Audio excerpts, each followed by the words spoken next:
Hello everyone and welcome back to another AFK journey video. So in this video we're going to be going through the top Supreme Arena defenses you can run for this week, whether you have a free-to-play account or a pay-to-win account, and we're going to begin with the free-to-play teams. So for team number 1, it is going to be the Tassi, Bonnie, Stroll team with Lily May and Thorin as a tank that we've run in the previous weeks with the Light Call spell artifact. Now the good news is that because they have given us the artifact upgrading material in the Primal Lord like preparation, different letters they've sent to us, now we can freely level up all of the artifacts all the way up to plus 20.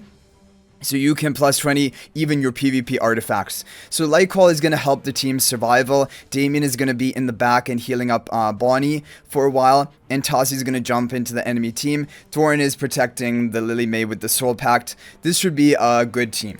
So team number 2, we're going to be running a twins team because now I'm going to be considering twins and Fresto to be free to play friendly because these are the two key celestial hypergene priorities. So for this team, it is going to be a Mauler team using heroes which you probably have built up on your account, such as Coco, Mikola, and Shakir. Shakir is going to be on the Mauler faction talent tile. Coco is going to be up front to take some initial damage so that she can charge her energy faster to ultimate. And Shakir is then going to be a bit protected to get an ultimate onto the enemy team. On top of that, we're using Lenya, another great physical damage dealer, melee damage dealer, who will run up with Shakir and get a lot of value. And we also have Mikola, and because we have two heroes already starting on the Honor Arena, we're very likely to control it and get that attack buff early on. We're running the Shadow Blast spell for more defense penetration and execution for finishing off enemies. I think overall this is a good team because actually, even on this pay-to-win account, I was testing this team as one of my formations and using Athalia on another team, and this was doing really well for me. It was actually holding and getting wins against top ranking full Paragon 4 accounts. So I think that this is a really good team if you have these heroes built up, and you can definitely take advantage of it. Okay, moving on to team number 3.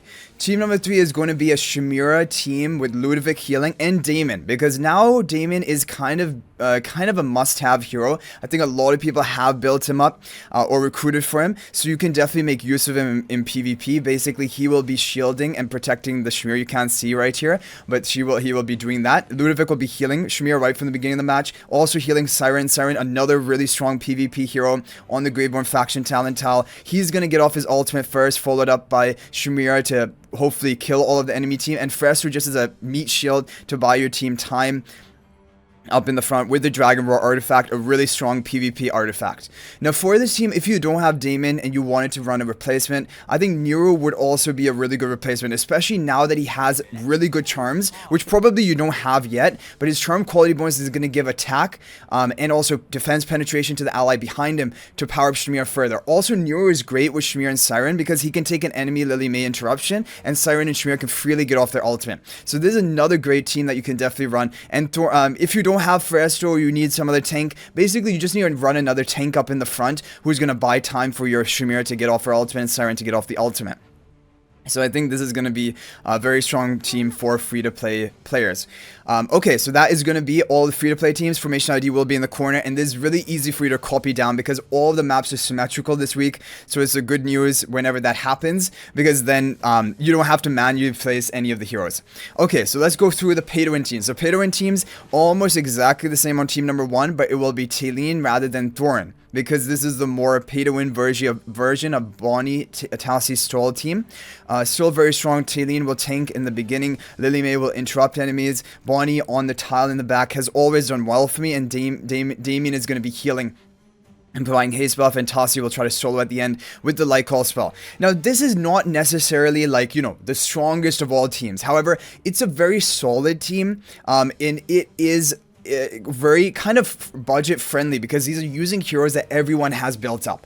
Like the only kind of improved versions of this I've seen use like Athalia, for example, rather than Bonnie for an even like more kill threat, but then that becomes a lot more pay to win, and I'm using Athalia on a different team anyway.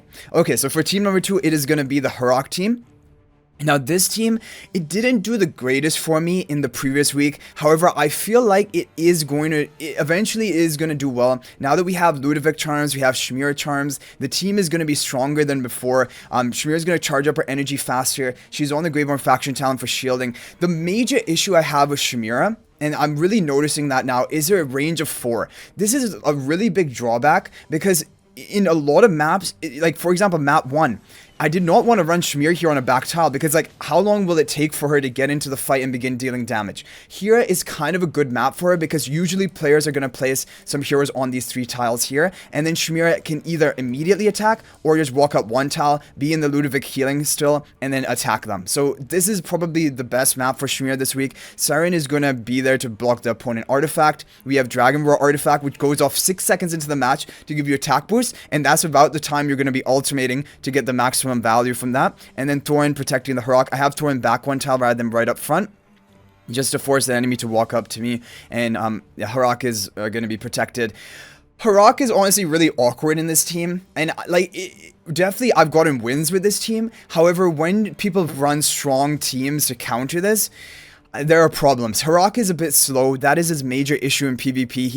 He doesn't get going until like 10 seconds into the match, which it could already be determined by then. But either way, I still think this is a pretty good team and is using heroes which a lot of people have built up, like Harak. So okay, now team number 3 is going to be the Athalia team with Maulers. Now, there are 2 different versions I've thought about running here. One is going to be Brutus right up front to take the, basically tank all of the aggro, and then he becomes invincible. And then Shakira is like freely protected and able to get off his ultimate. Also, the advantage of running this type of team is you're going to have, look at the melee heroes. We're going to have 5 melee heroes, all dominating the honor arena, getting the attack buff, also all within the Shakira lupines or a buff to get more value. So I think that this is actually a really good melee team. However, I was also thinking first I'm going to run Coco and just have Coco behind the barricade.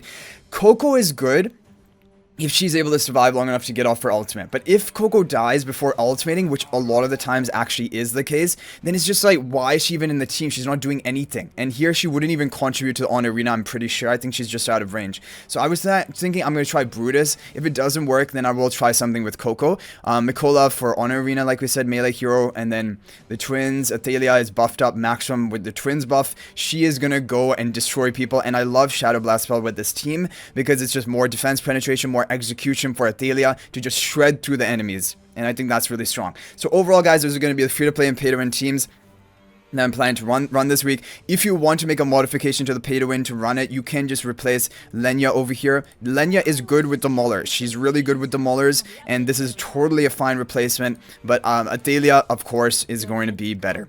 Anyway, guys, I hope you enjoyed the video. Thank you for watching. If you're not already subscribed to our YouTube channel, please smash that subscribe button. Also, feel free to join my AFK Journey Discord server. There's a link to that in the description of this video. And finally, if you're thinking about making a purchase in AFK Journey, please use my affiliate link for the official Farlight store. There's a link to that in the description of this video and a pinned comment. This is the best way you can support me at no extra cost to you. So thanks for watching. I'll hopefully see you in the next video, and until then, everyone, peace out for now.